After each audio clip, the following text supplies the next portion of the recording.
President Trump at Netanyahu idineklarang patay na itong si Khamenei. Ayon po rito sa CNN News, President Donald Trump said Saturday that Iran Supreme Leader Ali Khamenei is dead, following joint US-Israeli strikes, calling it not only justice for the people of Iran, but for all the great Americans. Para po sa konteksto ng ating reaction video, pakinggan at panoorin po natin to. Pero bago po ang lahat, kung hindi ka pa nakasubscribe dito po sa ating channel, mag-subscribe na para updated ka kapag naglalabas tayo ng gantong reaction video. Simulan na po natin to. Let's do this. We're getting information from Israeli sources that the Ayatollah is dead. This is breaking news again coming from Israeli sources that the Ayatollah, the supreme leader of Iran, is dead. Again. Legit, no? We're going to go to Jeremy Diamond. Jeremy, the strikes coming this morning that were targeting senior leadership. That's what we knew. Targeting senior leadership there in Iran. And now we can say from Israeli sources that the Ayatollah of Iran, the supreme leader, is dead. Natapos na maliligayang araw ni Khamenei. Yan ang habang sinasabi natin eh. Kumbaga malaking good news to sa mga Iranian citizen dahil ayaw na po talaga nila dito kay Khamenei, no? At talaga po nagbubunyi ngayon ang mga Iranian citizen dahil sa nangyaring to. What more are you learning there in Israel? That's right, Jessica. Two Israeli sources telling me and my colleague Tal Shalev that Israel has confirmed that the supreme leader of Iran, Ayatollah Ali Khamenei, has been killed as a result of those Israeli strikes that took place earlier today. One of these sources saying that Israel actually has photographic evidence of Khamenei showing his dead body. The second source told me that an official announcement is in the works, although it is possible that the Israelis will allow President Trump and the United States to make this announcement officially. But this is enormous breaking news here that the... Speaking of Donald Trump, no, na baka daw si President Trump ang magbigay ng statement na para legit na malaman ng tao na talagang wala na itong si Khamenei, na tepok na si Khamenei. Basahin po natin to, no. Ito pong official na statement ni President Trump dito po sa kanyang Truth Social. Ito po ang kanyang post. Basahin po natin. Khamenei, one of the most evil people in history, is dead. Grabe.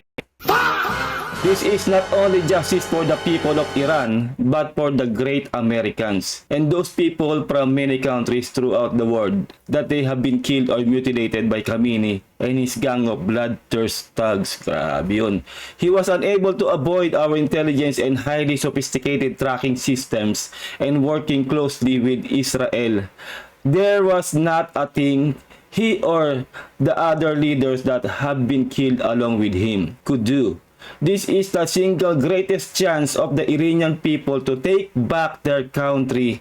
We have hearing that many of their IRGC military and other security and police forces no longer want to fight. Yun, parang susuko na sila. And are looking for immunity from us. As I said last night, now they have immunity. Later they only get death. Grabe ito si President Trump, no? Napakatindi magsalita. Hopefully, the IRGC and police will peacefully merge with the Iranian patriots and work together as a unit to bring back the country to the greatness it deserves. That process should soon be starting, in that the only death of Khamenei but the country has been. It's only one day, very much destroyed and even obliterated. The heavy and pinpoint bombing, however, will continue uninterrupted throughout the week or as long as necessary to achieve our objective of peace throughout the Middle East and indeed the world. Thank you for your attention to this matter, President Donald J. Trump. Napakatindi po talaga nito ni President Trump na talaga pong kapag sinabi niya ay kanyang ginagawa. Ayun po, isang araw pa lang po niyan na pag-atake nila dyan sa Iran at kinukonfirm niya na po talaga na wala na itong si Khamenei. the Israeli government is confirming that the supreme leader of Iran was killed in Israeli strikes earlier today. This is a day that many Israeli government officials have hoped would come eventually. It is also, we should note, a day that many Iranian dissidents, Iranian protesters had hoped would eventually come. And indeed, it has come now. And it is an earth-shattering moment for the Middle East and for the future of Iran. We should note, however, that the supreme leader's death is not necessarily indicative of the Iran regime collapsing altogether. Tama. This regime is not based off of one person alone. Tama, ano yan eh, kaya nga nagre-retaliate pa rin po ang Iran. No, nagpapalipad pa rin po sila ng kanilang mga missile sa iba't ibang panig ng Middle East. No, sa Qatar, sa Dubai, kung saan-saan po talaga sila nagre-retaliate. Lalong-lalo na po sa Israel. Kaya kahit po nawala na po si Khamenei, ay talaga pong meron pa rin po magpapatuloy niyan. Kaya kailangan po talaga totally ma-eliminate po yan ng Israel at ng Amerika.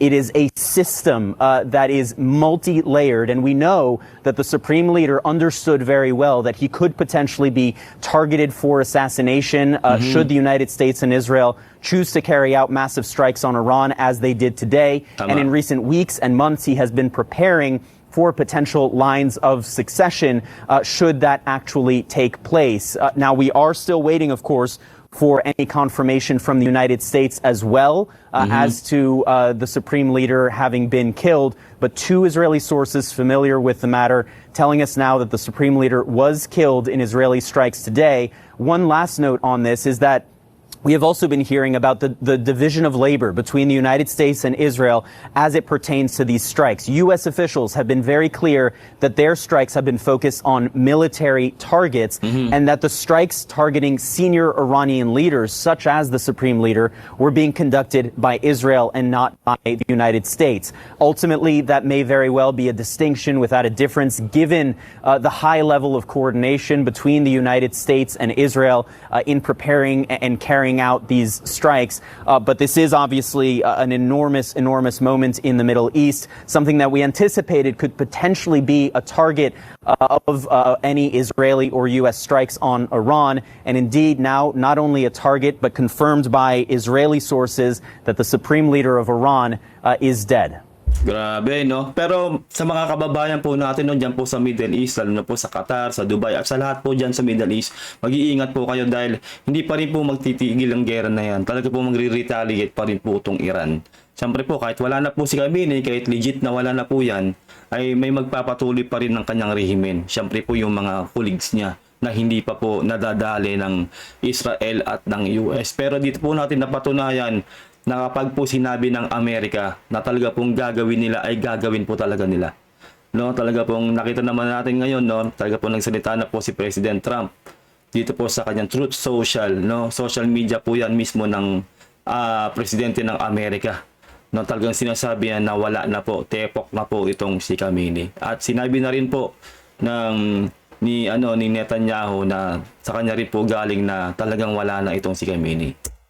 Indeed, big news out of the Middle East, the potential to reshape so many dynamics there. But again, as Jeremy notes, not a straight line to regime change. This is a piece of it, but it is a big piece of it. This is enormous news. Jeremy, I want you to stand by because we have seen those missiles that have been coming to Israel throughout the day. So stay with us. I do want to bring Jim Sciutto back in. Jim, this is very big news. And again, Jeremy, it is. And so help people understand, contextualize for them that what this means, that Iran's supreme leader has been killed in these strikes by the U.S. and Israel. These strikes are now officially decapitation strikes, right? Strikes that were intended via Israeli military action, to be clear, to take out Iran's most senior leadership. And the man you see there, Ali Khamenei, is Iran's most senior leader with enormous, certainly political power in that country, but also religious. Grabe kasi, ang kulit kasi ni Khamenei, no? Hindi na lang siya nakipagkasundo, no, sa Amerika doon sa kanilang nuclear deal. Talagang hindi siya pumayag, kaya ito na nga po ang kinasapitan niya. no? Pero mag-aantay pa rin po tayo ng mga susunod na balita kung talaga pong super digit talaga na wala na po itong sa Khamenei. Kasi po sinasabi pa rin po ng mga Iranian leaders, no, na hindi pa raw tepok itong si Khamenei, no? Syempre i-deny po nila yan, no? Pero sinasabi nga ng Israel at syempre dito ni President Trump na talagang tepok na itong si Khamenei. Kaya pero mag-aantay pa rin po tayo ng mga ilang oras para po dito sa balitang to, para po magawan din natin ng reaction video kung talagang super digit na talagang wala na itong si Khamenei. Dahil sinasabi rin po talaga nila na nahanap po ang kanyang katawan. No? Kaya abangan na lang po natin yung mga susunod na mangyayari dito. Hanggang dito na lang po tayo at abangan po natin ang mga susunod pang pangyayari dito sa digmaan ng Amerika, Israel at ng Iran. Huwag niyo pong kalilimutan mag-subscribe dito po sa ating reaction video para updated kayo kapag naglalabas tayo ng ganitong reaction video. Maraming salamat po sa mga nanonood po ngayon sa ating reaction. Ingat po kayo lahat. God bless and peace out. Bye.